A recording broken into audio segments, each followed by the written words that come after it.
Денят на свети равноапостоли и славянобългарски просветители Кирил и Методий е 11 май. На следващия ден, 12 май, в българския празничен календар е празникът на така наречения от народа ни Герман Градушкар.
Светите братя Кирил и Методий дават на славянските народи светлината на евангелското слово.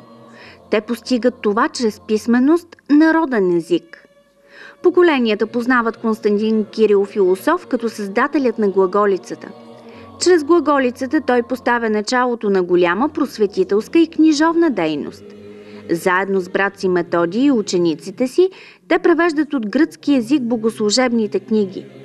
В Моравия по молба на княз Ростислав помагат за утвърждаването на славянската църква. През 867 година славянските първоучители защитават делото си пред папата в Рим.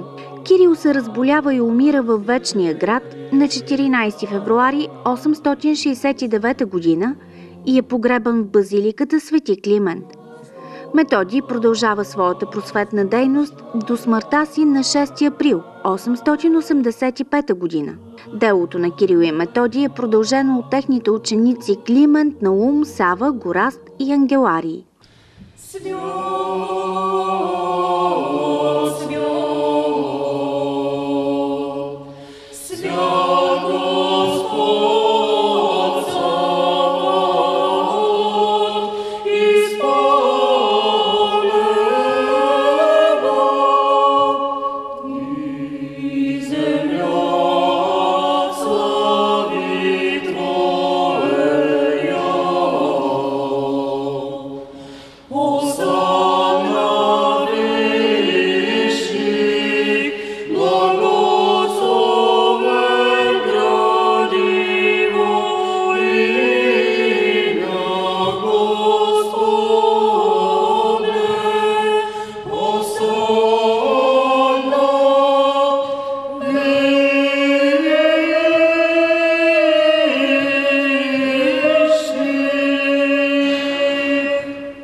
Свещената двоица на нашите просветители да почетем, отключили за нас чрез превода на божествените книги извор на богопознание, от който даже до днес непрестанно като черпим, облажаваме ви, Кириле и Методие, предстоящи пред престола на Всевишния и молещи се топло за нашите души. Славяне, наше слово, песни вольно льется, и не смолкнет, пока сердце за народ наш бьется. Дух славянский жив повеки, в нас он не угаснет. Беснование силы вражьей против нас напрасно. Беснование силы вражьей против нас напрасно. Эту речь нам верил Бог наш, на то Божья воля. Кто заставит нашу песню смолкнуть в чистом поле? Против нас, хоть мир и черный, восставай упорно. С нами Бог наш, кто не с нами, тот падет позорно. С нами Бог наш, кто не с нами, тот падет позорно. Началото на празника в чест на светите равноапостоли и славянобългарски просветители Кирил и Методий, 11 май, се поставя през 1851 година. Той става факт по идея на Найден Геров и Пловдивското епархийско класно училище. От 1863 година 11 май се установява като църковен празник на светите равноапостоли. След освобождението празникът започва да се отбелязва от всички училища в България. Тогава възниква и идеята за празничен химн. В Русе през 1892 година Стоян Михайловски написва текста на "Върви, народе, възродени". През май 1901 година Панайот Пипков създава и музиката. Днес в цялата страна се издигат паметници в прослава на солунските братя. Тяхното име носят и стотици училища и читалища, улици и площади в България. Здравейте, уважаеми зрители! След тази тържествена част на днешната ни празнична среща, сега, приятели, е време да се докоснем и до народните традиции. Останете, с да сме живи, да сме здрави!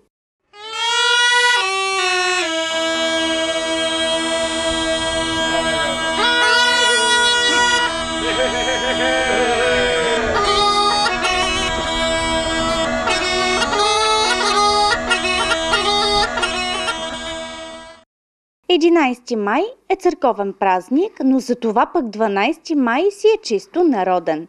Ето за това сега се налага да направим остър завой и да навлезем възможно най-скоростно в света на българските традиции. Крайно време е да ви кажа какво точно честваме на 12 май. Ами, Герман. Ако това име не ви говори нищо или почти нищо, готова съм да обясня. Според народното вярване, така наречените градушкари са 4: Герман, Вартоломей, Елисей и Видо. От 4-мата Герман е главният градушкар. На 12 май е неговият празник. Денят е определен за измолване на дъжд и за предпазване от градушка.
Името Герман е разпространено сред българите. Версиите за произхода му са няколко. Според една от тях името идва от тракийската дума герма, която означава топъл извор. Топли извори има до софийското село Герман. Да припомним и, че старото име на Сапарева баня е Германея. Вероятно заради гейзера, извиращ там. Друга хипотеза за произхода на името Герман гласи, че той идва от наименованието на езическото божество Герма.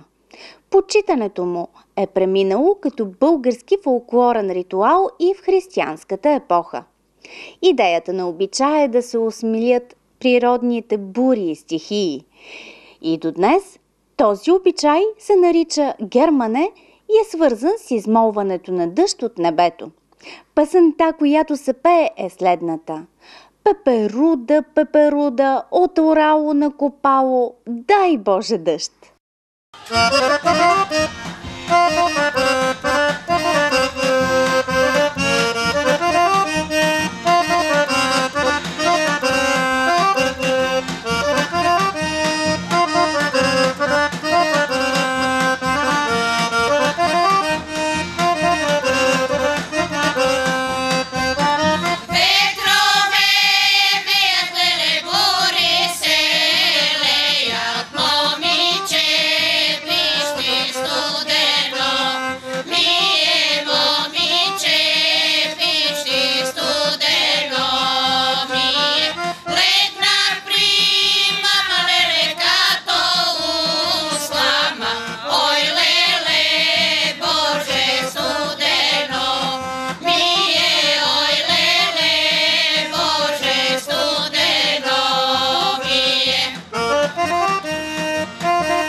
миналото, в деня на Свети Герман, 12 май, имало забрана за работа. Както вече знаем, подобни забрани не са случайни. И в този случай също е така. Забраната се отнасяла с особена сила за полската работа. Тя се изпълнявала за предпазване от градушка, слана и други опасни за реколтата природни стихии.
българите сме земеделски народ.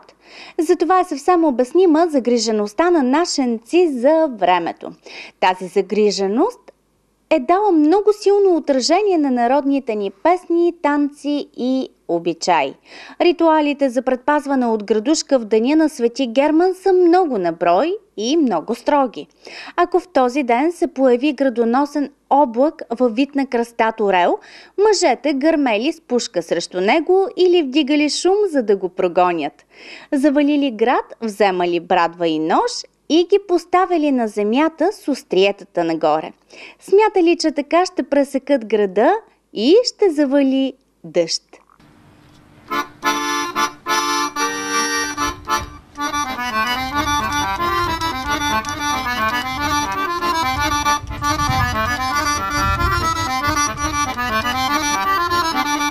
Умрял Герман от суша, за киша, дъжда поле, клас да налее. Германе, Германчо, дъжда поле, клас да налее. Германе, Германчо.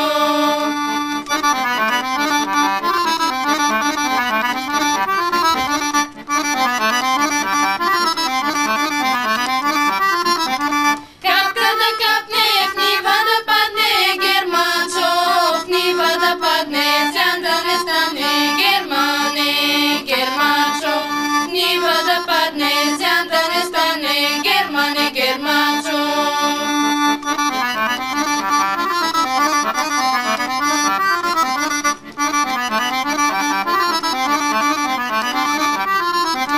Дъжкато мини, жълтици чини. Германчо, града не мине, от глад пазини. Германе, Германчо, града не мине, от глад пазини. Германе, Германчо.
Вече сме в рубриката Народна загадка. Тук няма цели нито Свети Герман, нито който и да е друг светия. Но в загадката ще си имаме работа единствено само с загадката. Ето каква е тя за месец май. Името на кой български град се състои от първа сричка музикална нота, втора сричка име на композитор, трета сричка име на египетски бог? Отговорите ви очаквам на адрес град Велико Търново, пощенски код 5004, пощенска кутия 27, за да сме живи, да сме здрави, както и на телефон 062 62 34 64 или на имейла на предаването _сме_живи _и_здрави @abv.bg. Срок за отговор имате до края на май. В днешния брой на Да сме живи, да сме здрави бих искала да отделим няколко минути за една традиционна трудова дейност по това време на годината, а именно розоберът. За него ще стане дума сега в песен и интервю.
Село Пролом е едно малко селище, южно от град Баня, община Карлово.